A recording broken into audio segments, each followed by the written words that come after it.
Physics in relation to science, जो science है उस साइंस के जो अलग अलग सब्जेक्ट हैं उसके साथ फिजिक्स का कैसा रिलेशन है।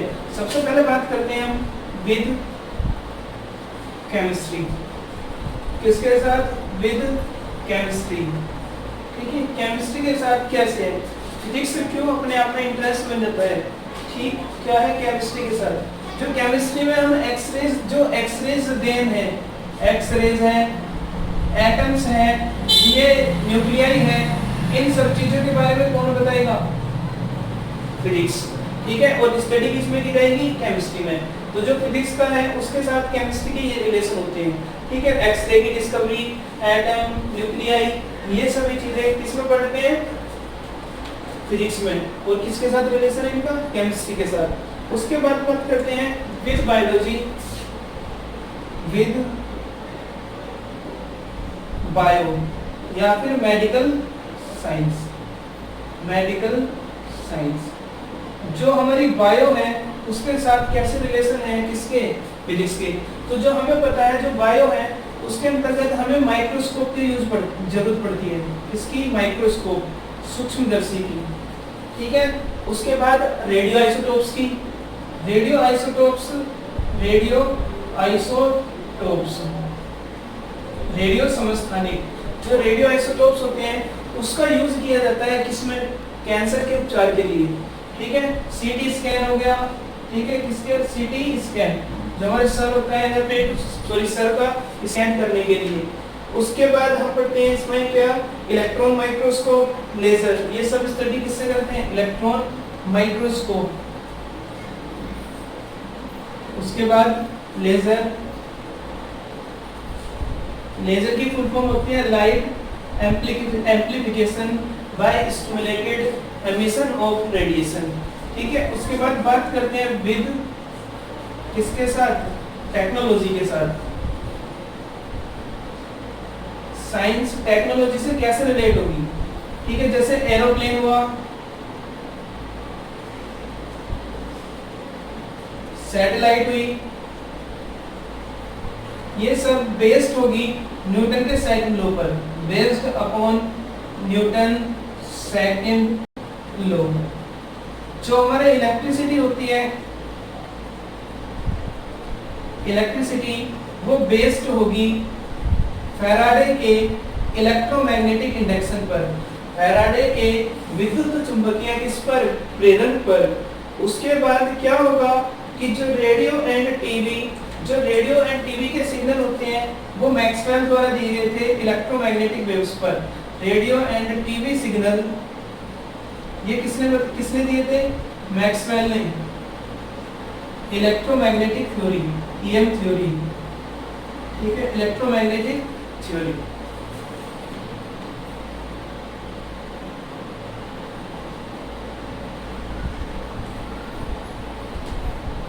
उसके बाद है कि विद किसके साथ, फोर्थ,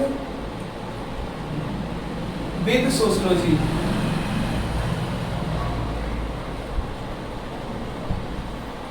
जो फिजिक्स है उसके रिलेशन है हमारे किसके साथ, सोशियोलॉजी के साथ। किस तरह से, जो फिजिक्स होती है वो हमें ये बताती है कि जो कुछ भी हमारा दिया गया देन है, जो सब कुछ है वो किसकी है, बेसिकली नेचर की।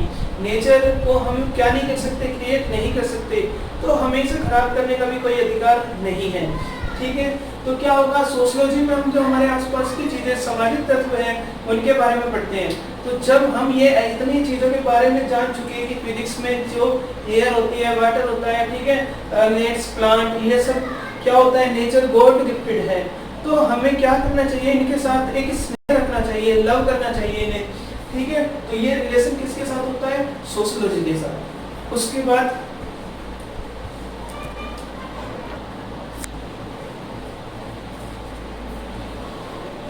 हेलो स्टूडेंट्स, हमारा आज का टॉपिक है fundamental forces in our nature. ठीक है, क्या हमारा टॉपिक है, fundamental forces, fundamental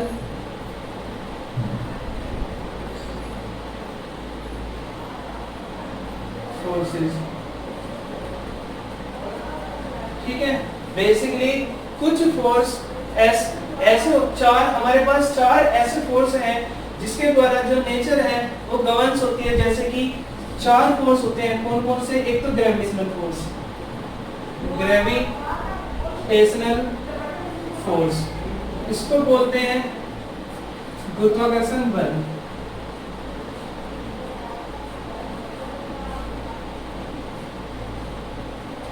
second electromagnetic force,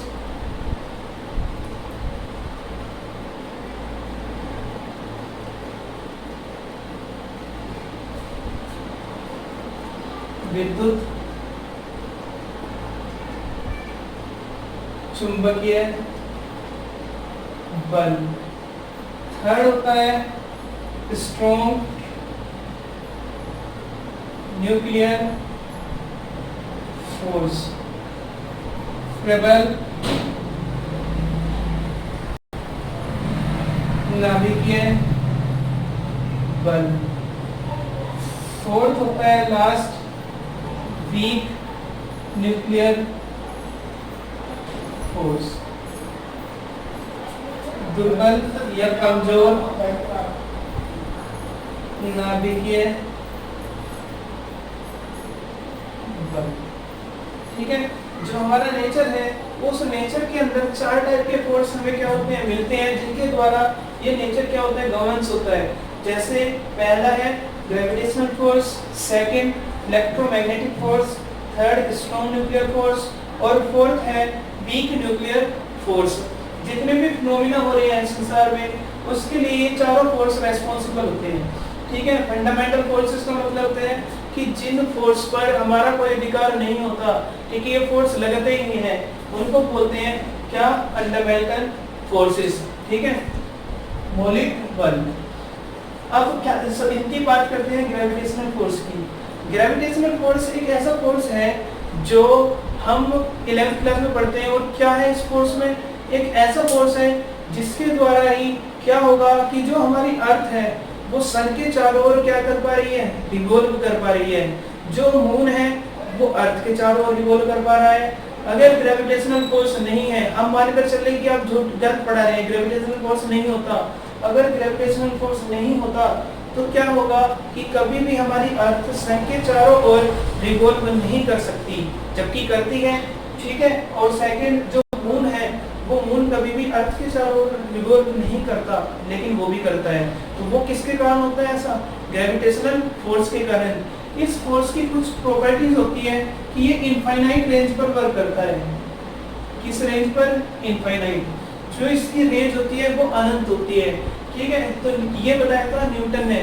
Newton ने ये बताया था कि ये जो बल लगेगा संसार में दो वस्तुओं के बीच जिसके अंदर मास होता है, उसके अंदर हमेशा कौन सा बल होगा, ग्रेविटेशनल फोर्स, चाहे वे कितनी ही दूरी पर रखे हो एक दूसरे पर। फिर और इसकी प्रॉपर्टी है कि ये जो फोर्स होगा does not depend upon medium. ये जो फोर्स होगा ये दो बॉडी के मीडियम जो है बीच में उस पर डिपेंड नहीं करता। ठीक है, उसके बीच कुछ भी भरा हो, वायु हो या पानी हो, ये तो मार्कर है, इसके अंदर मास है, ये भी एक दूसरे को क्या कर रहे हैं, अट्रैक्ट कर रहे हैं। थर्ड, ये हमेशा अट्रैक्ट होगा, अट्रैक्टिव। अट्रैक्टिव का मतलब आकर्षित, आकर्षण बल। कैसे बल होंगे ये हमेशा, आकर्षण बल। एक ये इनवर्स स्क्वायर लॉ को फॉलो करता है, F अनुपाती 1/r², व्युत्क्रम वर्ग नियम को। फिर ये सेंट्रल फोर्स होते हैं। सेंट्रल फोर्स ऐसे फोर्स, केंद्रीय बल, क्या बोलते हैं, केंद्रीय बल। ऐसे बल जो जैसे ये दो वस्तु है m1 और m2, दोनों के द्रव्यमान m1 और m2 हैं, तो ये इसके लाइन के अकॉर्डिंग ही वर्क करते हैं, इनको बोलते हैं सेंट्रल फोर्स। और जो ग्रेविटेशनल फोर्स होगा दो बॉडी के बीच, उसका फॉर्मूला आता है G m1m2/r²। इसको हम चैप्टर नंबर 8 में पढ़ते हैं विस्तार पूर्वक। ठीक है, यहाँ पर अभी हम ये जान लेंगे कि जो ग्रेविटेशनल फोर्स है वो हमेशा दो मासेस के बीच में लगता है, उसकी रेंज कितनी होगी, अनंत। वो किसी भी पुल के बीच के जो दो मास होंगे उनके बीच के माध्यम पर निर्भर नहीं करता। फिर अट्रैक्टिव प्रॉपर्टी का होता है, हमेशा दो बॉडी के बीच कैसा बल लगता है, आकर्षण। वो एक दूसरे को क्या करती है, अपनी ओर अट्रैक्ट करती हैं। फिर होगा इनवर्स स्क्वायर लॉ को फॉलो करेगा कि जैसे जैसे इन दोनों के बीच की दूरी बढ़ती जाएगी तो जो बल है वो कैसा होता चला जाएगा, कमजोर। उसके बाद ये कैसे होते हैं, सेंट्रल फोर्स हमेशा। ठीक है, तो ये कुछ प्रॉपर्टी होती है हमारी किसकी, ग्रेविटेशनल फोर्स, गुरुत्वाकर्षण बल की। ठीक है, और जो ये एक्सचेंज होगा, एक चीज और लिख सकते हैं, एक्सचेंज ऑफ ग्रेविटोन। ग्रेविटोन के एक्सचेंज के कारण ये लगता है ग्रेविटोन। ठीक है, किसके एक्सचेंज के कारण, ग्रेविटोन।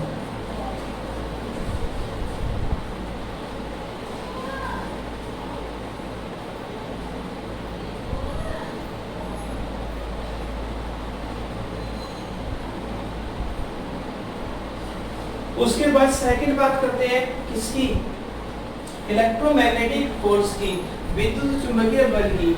जो दो चार्ज हैं, अगर दो चार्ज हैं, चार्ज उनके बीच में फोर्स लगता है उसको बोलते हैं इलेक्ट्रिक फोर्स, विद्युत बल।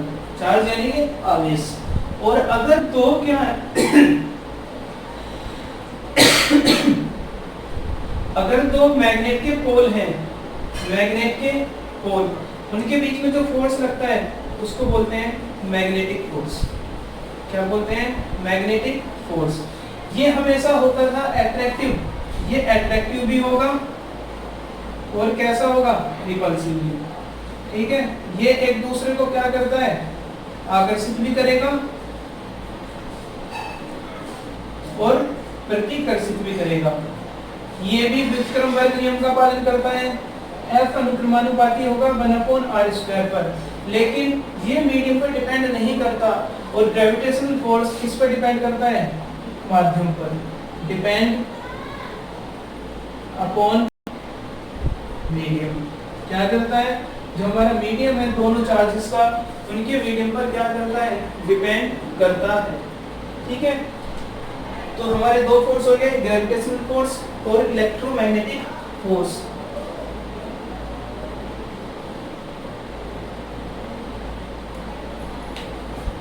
और ये फोटोन के एक्सचेंज के कारण लगता है, किसके, फोटोन के। उसके बाद बात करते हैं स्ट्रॉन्ग न्यूक्लियर फोर्स की। स्ट्रॉन्ग न्यूक्लियर फोर्स पढ़ने से पहले हमें यह पता होना चाहिए कि न्यूक्लियॉन्स क्या होते हैं। न्यूक्लियॉन्स, जो हमारा नाभिक होता है, नाभिक के अंदर एक तो प्रोटॉन मिलते हैं और न्यूट्रॉन, और बाहर क्या रिवॉल्व करते हैं, इलेक्ट्रॉन। और जो ये न्यूट्रॉन और प्रोटॉन है, इनका योग ही क्या कहलाता है, न्यूक्लियॉन्स। ठीक है, क्या बोलते हैं, न्यूक्लियॉन्स। तो क्या होगा कि जो स्ट्रॉन्ग न्यूक्लियर फोर्स है, यहाँ पर प्रोटॉन उसके पास पॉजिटिव चार्ज होता है, न्यूट्रॉन के पास कोई भी चार्ज नहीं होता। प्रोटॉन के पास दो प्रोटॉन होंगे तो उनके पास कैसा चार्ज होगा, पॉजिटिव। और पॉजिटिव चार्ज एक दूसरे को क्या करते हैं, रिपेल करते हैं, वो एक दूसरे पर प्रतिकर्षण बल लगाएंगे। तो इसके जो प्रोटॉन है वो बाहर आ जाने चाहिए, लेकिन प्रोटॉन इस नाभिक के अंदर से बाहर नहीं आ पाते। तो इसका मतलब कुछ फोर्स ऐसा है जो प्रोटॉनों को न्यूट्रॉनों के साथ नाभिक के अंदर क्या करता है, बांधे रखता है। और इसी फोर्स को बोलते हैं स्ट्रॉन्ग न्यूक्लियर फोर्स, प्रबल नाभिकीय बल। वो बल जो न्यूक्लियनों को नाभिक के अंदर शक्ति प्रबल रूप से क्या करता है, बांधे रखता है, उसको बोलते हैं प्रबल नाभिकीय बल। That force which bind the nucleons into the nucleus is called strong nuclear force। ठीक है, क्या बोलते हैं, स्ट्रॉन्ग न्यूक्लियर फोर्स। और ये जो ये हमेशा 10⁻⁻15 मीटर, 10⁻⁻15 मीटर की रेडियस के अंदर वर्क करते हैं, क्योंकि न्यूक्लियस का साइज 10⁻⁻15 मीटर के ऑर्डर का होता है। फिर ये चार्ज इंडिपेंडेंट होते हैं, चार्ज इंडिपेंडेंट कैसे होंगे, चार्ज इंडिपेंडेंट होते हैं। ठीक है, और अब तक जितने भी ज्ञात बल है उन सभी बलों में सबसे ज्यादा स्ट्रॉन्ग फोर्स है स्ट्रॉन्ग न्यूक्लियर फोर्स। तो ये कैसा है, सबसे ज्यादा शक्तिशाली बल है। अब तक जितने बल ज्ञात हैं उनमें प्रबल नाभिकीय बल। ठीक है,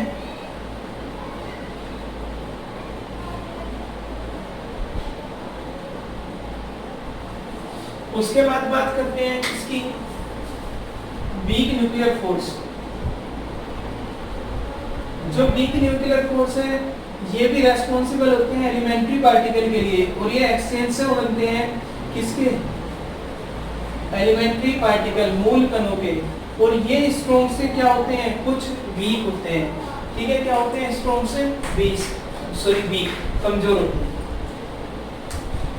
ठीक है, तो एक बार और पढ़ लेते हैं। जो फंडामेंटल फोर्सेस होते हैं वो चार होते हैं, gravitational force, electromagnetic force, strong nuclear force और fourth weak nuclear force. Gravitational force हमेशा दो मासेस के बीच में लगता है, इलेक्ट्रोस्टैटिक इलेक्ट्रोमैग्नेटिक फोर्स हमेशा दो चार्जेस या मैग्नेटिक पोल्स के बीच में लगता है। स्ट्रॉन्ग न्यूक्लियर फोर्स क्या होगा, रेस्पॉन्सिबल होगा किसके लिए, न्यूक्लियस में जो प्रोटॉन और न्यूट्रॉन है उसको बाउंड रखने के लिए। और वीक न्यूक्लियर फोर्स के कारण क्या होता है, ये टूट जाते हैं और इनसे रेज निकलती हैं। ठीक है, तो ये हमारे चार तरह के फोर्स होते हैं हमारे नेचर में।